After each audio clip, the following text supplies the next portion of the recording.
오늘 말씀을 전해주실 김승민 목사님 소개해 드립니다. 우리 수원 노회에서 제가 알기로는 제일 큰 교회가 수원에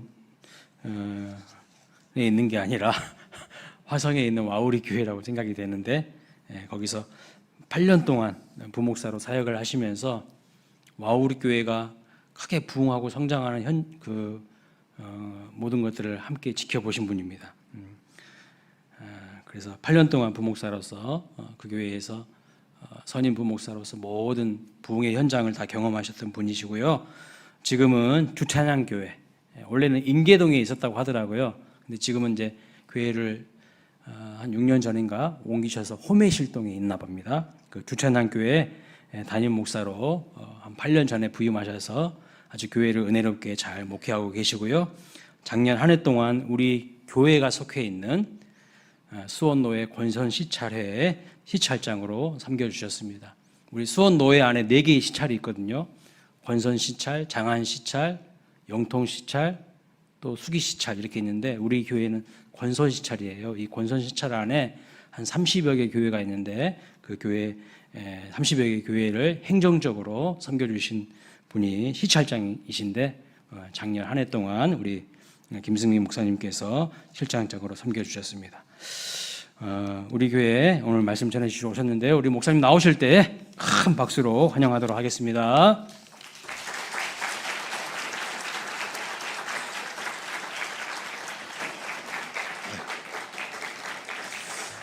네, 불러주셔서 감사합니다.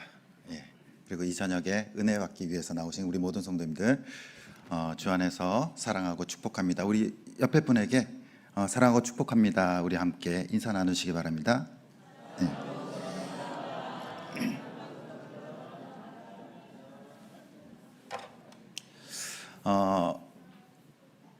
최근 우리가 이제 도서 판매 사이트를 가면요, 베스트셀러에 항상 올라가는 부류의 책들이 있습니다.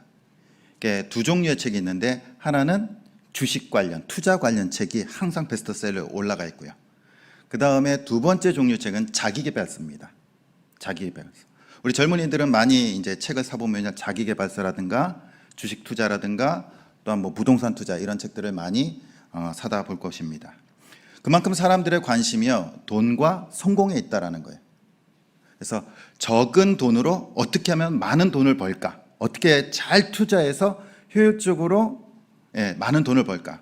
또는 자기계발서 같은 경우에는 나에게 주어진 시간, 나에게 주어진 삶을 가지고 어떻게 하면 효율적으로 성공적인 삶을 살아갈까라고 생각하는 사람들이 많은 것 같습니다. 그래서 내 자신을 업그레이드 시키고 내 삶을 업그레이드 시키려고 합니다. 중요한 것은 작은 비용과 작은 시간을 가지고 최대 효과를 나타내는 겁니다. 우린 그거를 효율적이다라고 말합니다. 그래서 세상은 적은 비용으로 많은 이익을 창출해내는 사람을 능력 있는 사람, 또한 지혜로운 사람이라고 말합니다. 다른 의미로 효율성으로 일하는 사람이 능력 있는 사람이다라고 말하는 겁니다. 능력 있는 사람은 적은 시간을 가지고도 또한 많은 일을 해내게 됩니다. 우리 성도님들은 어떻습니까? 능력 있으십니까? 지혜 있으십니까? 아니면은 세상과 조금 못 따라가는 것 같습니까? 세상에 능력 있는 사람, 성공하는 사람은요, 가장 먼저 이 효율성을 따진다는 겁니다. 효율적으로 살아가고, 효율적으로 투자하고, 효율적으로 시간 관리하고, 효율적으로 공부하고, 그래서 다른 사람들보다 먼저 앞서가고, 아니면 돈을 더 많이 벌고, 또는 이제 성공하는 사람들. 그래서 세상은요, 이 효율적인 가치로 세상을 판단하고 사람을 판단합니다. 이 사람이 얼마나 능력 있는 사람인가, 얼마나 지혜 있는 사람인가, 그것은 그 사람이 얼마나 효율적으로 살아가느냐, 그리고 적은 것 가지고 큰 효과를 나타내느냐. 그런데 오늘 말씀해 보면요, 이 효율성이라고는 이 눈꼽만큼도 없는 한 여인이 등장합니다. 오늘 말씀에 보면은 우리가 12장인데요, 11장에 보면 어떠한 내용이 들어가 있냐면은 나사로가 죽습니다. 예수님의 친구 나사로가 죽어요. 그리고 예수님께서 나흘 만에 나사로를 살리십니다. 그 표적이 있고 난 후 12장인데요. 그 12장에 예수님께서 그 베다니에 사는 나사로의 집에 방문합니다. 그리고 그 방문하는 시점이 언제였냐면은 유월절 엿새 전이라라고 정확히 표현하고 있습니다. 예수님께서는 나사로의 집에 초대받으셔서 갑니다. 그때 나사로와 그의 누이들 마리아와 마르다가 예수님을 대접합니다. 물론 우리가 잘 아는 바와 같이 마르다는 열심히 요리를 했을 겁니다. 음식으로 예수님을 대접했을 겁니다. 그리고 저녁 식사를 하고 나서 무르익을 때쯤 이제 마리아가 등장합니다. 마리아가 등장해서 갑자기 이 향유를 엎고 깨트려서 예수님 앞에 붓습니다. 그리고 머리털로 예수님의 발을 닦습니다. 이 마리아가 예수님의 발에 부은 이 향유는요, 일반적인 향유가 아닙니다. 향유 중에서도 나드는 가장 비싼 향유 중에 하나입니다. 그러니까 이스라엘에서 나는 것이 아니라 인도에서 나오는 수입산이에요, 수입산. 그래서 값어치도 성경에 보면 300데나리온, 오늘날로 얘기하면 1년치 연봉에 해당되는 금액입니다. 이 양은요, 약 340g입니다. 340g이면 좀 한 컵 좀 넘겠죠. 그 정도 양인데 1년치 연봉, 뭐 쉽게 얘기하면 그냥 3천만 원 정도 이렇게 된다는 거예요. 근데 이 나드는요, 일반인들이 가질 수 없는 겁니다. 부유층만 가질 수 있는 거예요. 고가다 보니까. 그리고 보통의 여인들은요, 이것을 구할 수가 없습니다. 당시 여인들은 일을 하지 않습니다. 이게 노동으로부터 이게 월급을 받거나 연봉을 받지 않아요. 그렇기 때문에 여인이 이 나드 향유를 살 수가 없습니다. 그러면 어떻게 이 여인이 이걸 갖고 있느냐? 이것은 아버지의 유산이에요. 아버지의 유산. 아버지가 이것을 장만해서 주지 않는 한 여인은 이 향유를 가질 수가 없어요. 그러니까 어느 정도 이 나사렛 집안은 좀 부유한 집안이었던 것 같습니다. 그리고 이 마리아와 마르다는 이 향유를 유산으로 받은 거예요. 유산으로. 그런데 이 마리아는요, 아버지로부터 받은 유산을 오빠를 살려주신 예수님의 발에 다 쏟아버려요. 쏟아버려요. 다 부어버립니다. 그러면 자기의 재산은 없어지는 거죠. 유산 이미 다 받았는데. 우리는 이 말씀을 들으면요, 마리아가 아낌없이 예수님 앞에 모든 것을 다 드렸다라고 말합니다. 그래서 우리도 마리아처럼 아낌없이 드려야 된다라고 생각합니다. 그런데 오늘 말씀에 보면요, 분명히 그 시점을 기록하고 있습니다. 유월절 엿새 전이라고. 유월절이 어떤 날입니까? 예수님께서 십자가를 지시는 날, 그 유월절. 그러니까 십자가를 지시러 가시기 전 엿새 전이다라고 기록하고 있는 겁니다. 단순히 예수님께서 이 여인의 믿음과 헌신을 보여주기 위해서 이것을 기록하고 있을까요? 그리고 이 기록은요, 이 마리아가 향유를 부은 기록은 마태복음, 마가복음, 누가복음, 요한복음 4복음서에 다 기록되어져 있습니다. 얼마나 귀한 기록입니까? 그런데 예수님께서 이 십자가로 지러 가시기 엿새 전에 이곳에 들려서서 우리들에게, 그리고 제자들에게, 그리고 성도들에게 이 여인의 믿음을 봐라, 이 여인의 섬김을 봐라, 본받으라 라고 하기 위해서 여기에 들리셨을까요? 십자가로 가시기 직전에. 도대체 예수님께서는 왜 여기에 들리셔서 이 마리아를 만났고, 또한 마리아가 그 향유 부은 그 사건을 이야기하고 있는 것일까요? 예수님께서는 뭔가 우리에게 이야기하고 싶은 것이 있으신 겁니다. 단순히 마리아의 헌신과 섬김이 아니에요.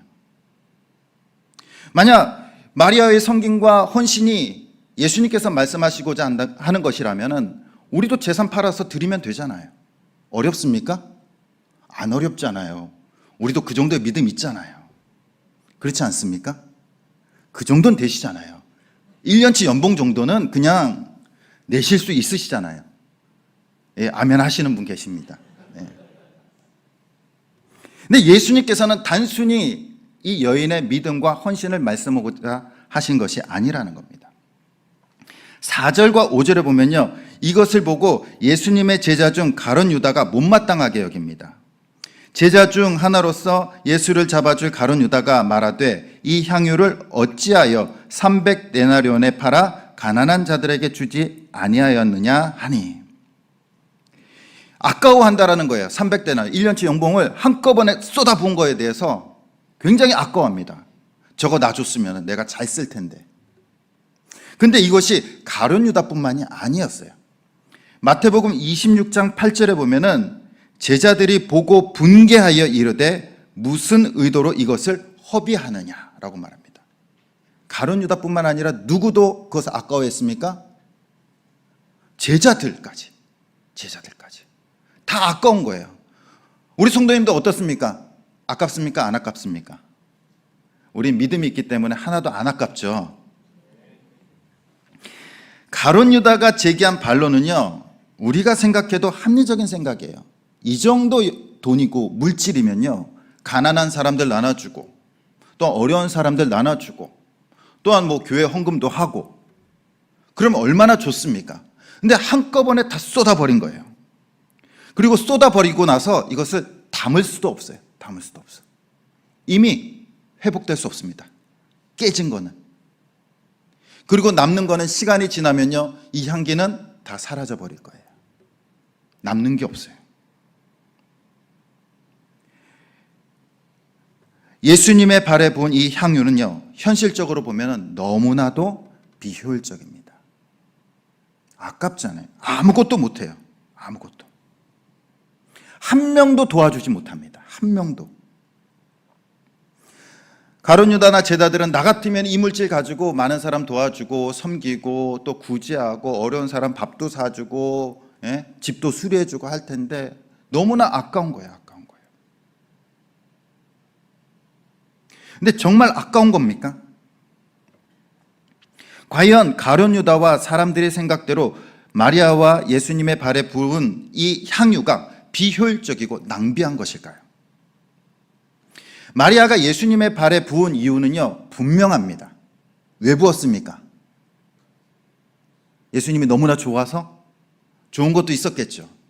감사해서. 자신의 오빠인 나사로를 죽음에서 살려주셨잖아요. 죽은 지 나흘이나 된 시체에게 생명을 불어넣으시고요, 무덤에서 끄집어내 주셨어요. 소망 없는 자에게, 생명이 없는 자에게 생명을 불어넣어 주셔서 살려주셨다니까요. 그리고 그 오빠와 지금 예수님과 또한 언니와 같이 뭐하고 있어요? 밥 먹고 있는 거예요. 아니 며칠 전까지만 해도, 아니 얼마 전까지만 해도 오빠가 죽어가지고 이 집은요 완전히 초상났어요. 이 여인들에게는 소망이 없습니다. 오빠가 죽었고 보호자가 죽었어요. 보호자가 없어진 겁니다. 삶이 막막했어요. 그리고 오빠는 죽어서 무덤에 들어가 있어요. 그런데 예수님께서 살려주시고요, 이제 그 가족이 함께 모여서 예수님과 같이 만찬을 하고 있는 거예요. 죽었던 자가 돌아와서. 얼마나 감격적입니까? 얼마나 기쁘고 그 순간순간 한 장면 한 장면이 얼마나 감사할까요? 뭐라도 해드려야죠. 마르다는 열심히 음식을 만들어서 주님께 드렸고요, 마리아는 더 드릴 것이 없나 살피다가 그것을 깨트려 버립니다. 향유를. 감사 표시를 하지 않는다면 그것이 오히려 비정상적인 거 아닙니까? 죽었던 오빠가 돌아왔는데, 죽었던 사람이 돌아왔는데 당연히 감사함으로 뭐든지 드릴 수 있잖아요. 이것이 정상 아닙니까? 마리아는 자신의 향유를 예수님 앞에 발에 부어버립니다. 그리고 자신의 머리털로 예수님의 발을 닦습니다. 마리아에게는요, 이것이 전혀 아깝지 않아요. 우리 성도님들 생각하기에는 아까울 것 같습니까? 안 아까울 것 같습니까? 아깝지 않죠. 그렇게 생각하면은 아깝지 않아요. 오빠 목숨값인데, 생명값인데 뭐가 아깝겠습니까? 내가 사랑하는 사람, 내가 존경하는 사람, 감사하는 사람에게 드리는 것은요 전혀 아깝지 않습니다. 우리 성도님들은 예전에 혹시 좋아하는 가수가 있으셨습니까? 팬클럽 같은 거 하신 적 있으십니까? 없으시군요. 오직 말씀과 기도와 찬양으로만 사셨군요. 예, 아멘. 저는 좀 아닌 것 같습니다. 저는 좋아하는 가수가 앨범을 내면요, 어렸을 때, 청소년 때 어떻습니까? 꼭 사야 돼요. 요즘은 그냥 음원으로 발매가 되지만 예전엔 뭐 CD나 테이프로 발매가 되죠. 그리고 특별히 이제 팬클럽, 진짜 좋아하는 가수들 팬클럽에 가입하면요, 자기의 용돈을 다 모아가다가 어떻게 합니까? 그 앨범을 하나만 안 사요. 몇 개 삽니까?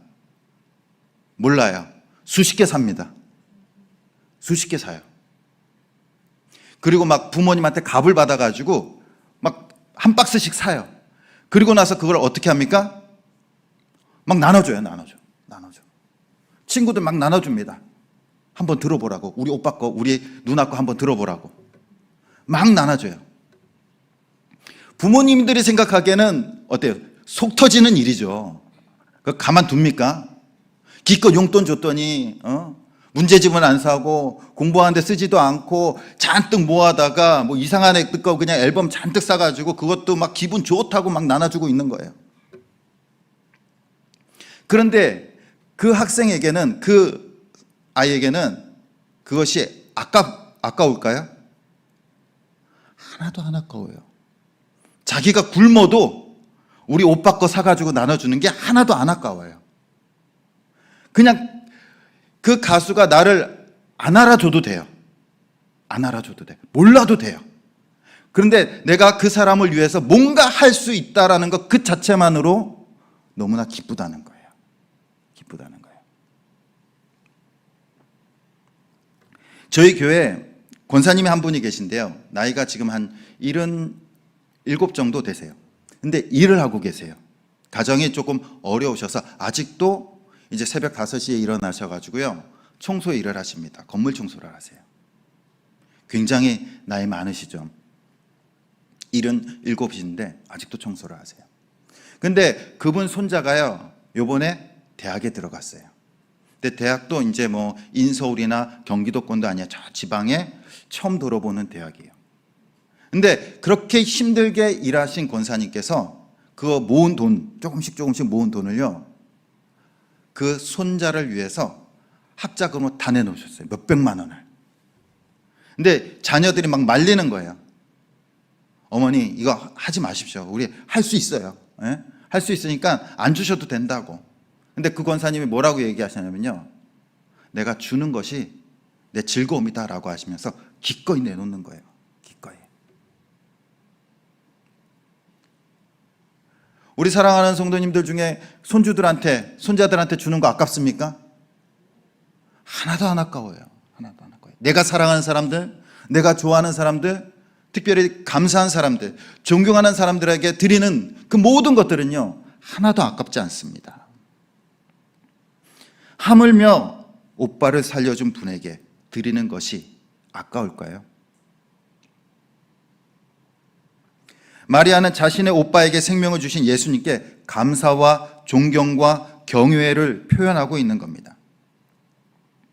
생명을 주시고 새로운 인생을 주신 예수님께 감사의 표현, 사랑의 표현, 최고의 것을 드리고 있는 거예요.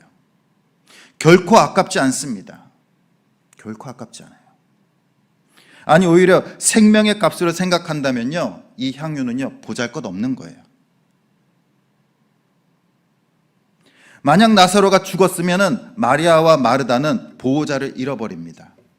그의 인생도 완전히 달라져요. 보호자가 없는 여인의 인생.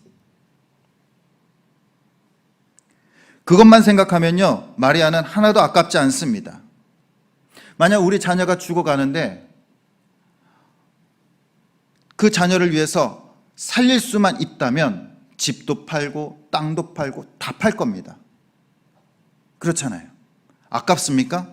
우리의 자녀를 살리는데 내 것을 주는 것이 아까우신가요? 전혀 아깝지 않아요. 내 심장을 꺼내줘도 아깝지 않습니다. 자녀를 살리는 데는. 그런데 아깝다고 생각하는 사람들이 누굽니까? 제자들과 가룟유다. 그 사람들 보기에만 아까운 거예요. 아까운 거. 마리아는 예수님께 향유를 아낌없이 쏟아붓습니다. 남김없이 쏟아부어요. 예수님을 사랑하고 존경하고 감사하는 차원이 넘어서 이 주님 앞에 하는 이 행동은요, 예수 그리스도를 나의 주인으로 모시는 행동입니다. 기름을 붓는다는 것은 당시 어떠한 사람들에게 기름을 붓습니까? 왕과 제사장과 선지자예요. 그런데 이 마리아는 예수님 앞에 기름을 붓고 있어요. 그 표현은 뭡니까? 예수님께서 나의 왕이십니다. 나의 주인 되심을 고백하면서 붓는 거예요. 당시 왕은요, 헤롯이었고요, 로마 통치자는 가이사였어요. 하지만 마리아에게 있어서 왕은요, 예수님이었어요. 예수님. 다른 사람이 왕이 아닙니다. 자기의 VIP는 예수님이에요. 예수님 앞에 드리는 것은 하나도 아깝지 않습니다. 여러분들의 VIP는 누구십니까? 영웅시대의 VIP는 누굴까요? 영웅시대 모르시는군요. 영웅시대는 임영웅 씨의 팬클럽, 이름이 영웅시대입니다. 네. 그 영웅시대 팬클럽 사람들의 왕은 누굴까요? 임영웅이에요. 임영웅. 아무리 우리나라 대통령이 있고요, 그 다음에 뭐 근처에 뭐 시장이 있고 구청장이 있고 상관없어요. 그 사람들의 VVVIP는 누구예요? 임영웅이에요. 왕이 대통령이 아니에요. 대통령이 뭐라 그러는 거 상관없어요. 임영웅 한마디에 그 인생이 왔다 갔다 하는 겁니다. 마찬가지로 마리아에게 있어서도 헤롯이 있고 가이사가 있고 왕들이 있었지만 그럼에도 불구하고 자신의 왕이 누구라는 거예요? 예수님이라는 거예요. 예수님. 자신의 VVIP 1호가 예수님이에요. 예수님을 나의 왕으로 모시고 있습니다. 사람들이 이러한 마리아의 행동이 비정상적이고 비효율적이다라고 말하고 있어요. 아깝다라는 겁니다. 어리석은 행동이라고 비난합니다. 하지만 예수님께서는요, 그 비난하고 있는 사람들에게 뭐라고 말씀하시냐면요, 7절에 이렇게 말씀하십니다. 우리 같이 한번 읽어보겠습니다. 시작.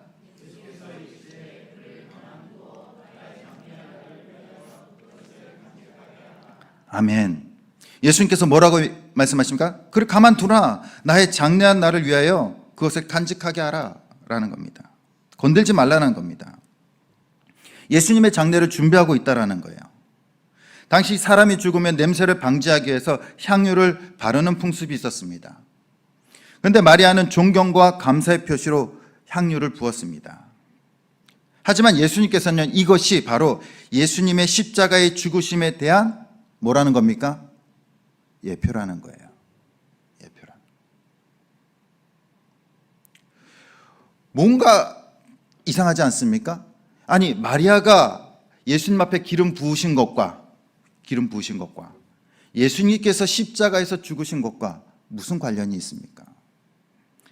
그러나 자세히 살펴보면요, 예수님과 마리아의 공통점이 있습니다. 예수님의 십자가의 죽으심도요, 마리아의 행동만큼 이해할 수 없는 비효율적인 행동이었어요.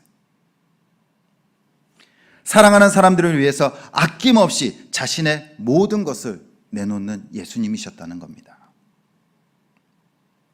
예수님께서는 이 땅에 진정한 왕으로 오셨습니다. 하나님의 나라를 세우고자 하셨어요. 그런데 그의 사역 기간은요, 불과 3년밖에 되지 않아요. 왕이 되려면 뭐가 필요합니까? 권력도 필요하고 힘도 필요해요. 백성들도 필요하고 영토도 필요합니다. 근데 3년 동안 예수님 앞에 남은 것은요, 그 어느 것도 없었어요. 아무것도 없습니다. 영토도 없고 권력도 없었습니다. 그리고 세상에서 볼 때 너무나도 비효율적인 사역을 하셨어요. 3년 사역하다가 그냥 십자가에서 죽으셔서 부활하시고 끝나셨어요. 승천하셨어요. 세상에 나라가 올바로 쓰려면요, 왕이 있어야 됩니다. 왕이 죽으면요, 나라는 무너지는 거예요. 무너지는 거. 얼마 전에 고려 거란 전쟁을 보니까요, 이제 소비압과 강강찬의 싸움이 있었습니다. 이제 소비하위 10만 거란 대군을 이끌고 이제 고려를 침공해요. 그리고 그것을 맞서 싸우기 위해서 강감찬 장군이 딱 맞서서 썼는데 이 소비하위 어떻게 합니까? 강감찬과 맞서지 않고 바로 개경으로 돌진해 버립니다. 그냥 무시하고 그냥 말 달리는 거예요. 개경으로. 왜 개경으로 갑니까? 왕을 잡기 위해서. 싸울 필요 없다. 왕만 잡으면은 끝나는 거예요. 끝나는 거. 왕만 무너지면 끝나는 겁니다. 그것이 이 나라의 모습이에요. 왕이 없으면요, 나라도 존재하지 않습니다. 그런데 예수님께서는요, 이 나라에, 이 땅에 왕으로 오셨는데요, 살아계신 것이 아니라 죽으셨어요. 어떻게 보면 세상적으로 보면은 나라가 끝나버린 거예요. 끝나버린 거예요. 굉장히 비효율적으로 사역하셨고요, 비효율적인 모습으로 사역을 마치셨습니다. 아무것도 남은 것이 없는 것 같습니다. 그냥 죽으신 거예요. 죽음을 선택하신 겁니다. 그리고 대신 온 인류에게 새로운 생명을 주십니다. 그 십자가는요, 효율적이지 않아요. 비효율적입니다. 우리의 생각하기에는 예수님이 죽으면 안 돼요. 끝까지 살아남으셔서 그의 권세와 권력과 힘을 보여주셔야 돼요. 그런데 예수님의 죽음은요, 너무나도 힘없이, 너무나도 나약하게, 연약하게, 아무런 힘도 못 쓰시고 그렇게 십자가에서 죽으셨다라는 겁니다. 그러나 그 십자가는요, 효율성이 아니라 비효율성, 효율성을 따지는 것이 아니라 십자가는요, 새로운 가치예요. 어떠한 가치입니까? 생명의 가치라는 겁니다. 생명의 가치. 그래서 십자가의 가치는요, 측량할 수 없는 겁니다. 비효율적입니다. 생명은 효율과 비효율로 나눌 수 있는 것이 아니에요. 사람들은 어떤 것이 효율적이고 비효율적이냐는 것으로 그들의 능력을 나누지만 생명은요, 효율적이고 비효율적인 것이 아니라 절대 가치예요. 절대 가치. 오늘 우리가 신앙인들, 크리스찬들을 보면요, 신앙생활을 효율적으로 하려고 그래요. 교회 생활을 효율적으로 하려고 합니다. 특히 전도와 선교에 대해서는 무용론을 말하는 사람들도 있어요. 우리가 매일 전도해 보니까 새 신자가 안 들어와요. 교회가 부흥되지 않습니다. 그럴 바에 뭐 전도할 필요가 있습니까? 그냥 하나 똑같은데 힘들게 못하러 전도합니까? 라고 말하시는 분들도 있고요. 또한 선교도 마찬가지입니다. 매달 그리고 매년 선교지에다가 후원도 해주고 또한 선교도 가고 하는데 선교지에 변화가 없어요. 10년이 지나고 20년이 지나도 그 선교지에 변화가 없고 교회도 세워지지 않고 구원받는 그러한 사람들도 거의 없어요. 그러다 보니까 교회에서도 이 선교지가 효율적이냐 비효율적이냐를 따지는 거예요. 굳이 할 필요 있나? 선교사님들 노는 거 아니야? 어차피 안 되는 거, 비효율적이라는 거 하지 말자는 겁니다. 구제 사업도 마찬가지예요. 우리가 열심히 지역을 섬기고 하는데 지역에서 교회 안 와요. 전도가 되지 않습니다. 그래서 안 해버리는 거예요. 전도 축제를 해도 전도 축제에서 이웃들을 다 초청하고 가족들을 초청해서 딱 왔는데 그날은 풍성하게 성전이 꽉 찼어요. 근데 그 다음 주 되면요, 똑같아지는 거예요. 똑같아지는 거예요. 한 명도 등록하지 않아요. 비효율적이라는 거예요. 수십만 원, 수백만 원 들여서 전도 축제를 하고 행사를 했는데 교회가 부흥되지 않아요. 비효율적이니까 이제 하지 맙시다. 경제학적으로 말하면요, 비효율적이고 가성비가 떨어진다는 거예요. 아깝다는 겁니다. 그러나 신앙생활을요, 효율성으로 생각하는 사람들은 결코 신앙생활을 할 수 없어요. 전도와 선교뿐만 아닙니다. 기도도 마찬가지예요. 내가 열심히 새벽 예배 드리고 금요 철야 기도해보고 그리고 열심히 기도했는데 응답이 없어요. 금식 기도했는데 응답이 없고 나아지는 것이 없습니다. 효율성을 생각하면요, 기도는 비효율적이에요. 내가 기도했는데 금식하고 그렇게 열심히 부르짖었는데 달라지는 것이 없어요. 예배를 드려도 내 인생이 달라지지 않습니다. 아니, 믿지 않는 남편이나 아내가 말하는 거예요. 당신 열심히 교회 나가서 예배 드리고 기도하는데 달라지는 게 없네. 그 못하러 다녀. 그건 뭘 본 거예요? 효율성을 본 거죠. 시간 대비, 노력 대비 인생이 달라지지 않는다는 겁니다. 응답도 없고 좋아지는 것도 없고 하지 말라는 거예요. 만약 신앙생활을 효율성으로 따진다면요, 교회 나올 사람 없어요. 예수님 믿을 사람 없습니다. 우리는 부자가 되려고 열심히들 사람들은 노력합니다. 부자가 되려면요, 헌금하지 말아야 돼요. 11조도 드리면 안 돼요. 그렇지 않습니까? 상식적으로 안 맞잖아요. 부자가 되려면 모아야죠. 모아야죠. 11조를 왜 드립니까? 헌금을 왜 합니까? 뭐 때문에? 10분의 1이라도 아껴야죠.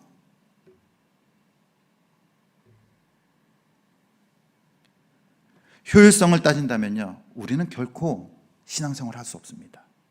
예수님 믿을 수 없어요. 예배는 효율성과 비효율적인 것을 따지는 것이 아니라 생명의 가치로 예배를 드리는 겁니다. 생명의 가치로 신앙생활하는 거고요. 생명의 가치로 우리는 기도하는 겁니다. 그래서 우리 성도님들은 그 가치를 알기 때문에 이 자리에 나와서 예배 드리고 계신 줄 믿습니다. 그 가치를 알기 때문에 기도하시는 줄 믿습니다. 우리는 효율성과 비효율성을 따져서 신앙생활하는 것이 아니라 생명의 가치로 살아가는 사람들이에요. 그 가치는요, 세상 사람들이 이해할 수 없어요. 아깝다라고 얘기합니다. 야, 주일날 예배 드리는 거 아까워. 그 시간 아까워. 잠이라도 1시간 더 자지. 아니, 예배만 드리십니까? 예배 드리고 봉사도 하고 아침에 출근하셔서 저녁 때 퇴근하시잖아요. 뭐 목사님들만 출퇴근하는 것이 아니라 성도들도 주일날 새벽에 오셔서 봉사하시고요. 했던 분들이 계속해서 봉사하십니다. 그리고 늦게까지 되돌아보면서 교회를 떠나세요. 세상 사람들 보기에는요, 야, 일요일날 쉬어야지. 효율적이지 않는 겁니다. 그러나 우리는 생명의 가치를 알기 때문에 그것을 감사하게 여기고 살아가고 있습니다. 십자가의 생명으로 시작된 그 감사와 섬김은요, 기쁨은 효율성으로 따질 수 없는 겁니다. 우리가 드리는 예배, 전도, 봉사, 섬김은요, 생명의 가치로 드려지는 겁니다. 무의미하지 않습니다. 세상 사람들은 아깝다라고 말할지 모릅니다. 그러나 생명의 가치이기에 이 세상에서 가장 값진 모습인 줄 믿습니다. 우리가 예배드리는 모습, 기도하는 모습은요, 가치로 따질 수 없는 겁니다. 우리의 삶이 세상의 지혜와 능력이 아닌 예수님께서 주신 그 십자가의 가치, 생명의 가치, 그 중심으로 살아갈 수 있기를 간절히 소원합니다. 오늘 말씀에 보면요, 마리아는요, 값비싼 향유를 예수님의 발에 붓습니다. 사람들은 그것을 아까워합니다. 비효율적이라고 말합니다. 하지만 그 향유는 생명에 대한 감사였습니다. 마치 예수님께서 앞으로 행하실 십자가의 길을 보여주고 계신 거예요. 사랑하는 자들을 위해서 아낌없이 다 쏟으시는 주님의 모습을 보여주고 있습니다. 마리아가 가장 소중한 것을 주님 앞에 깨트려서 내어놓았듯이 예수님께서도 자신에게 있어서 가장 소중한 그 육체를 깨트리고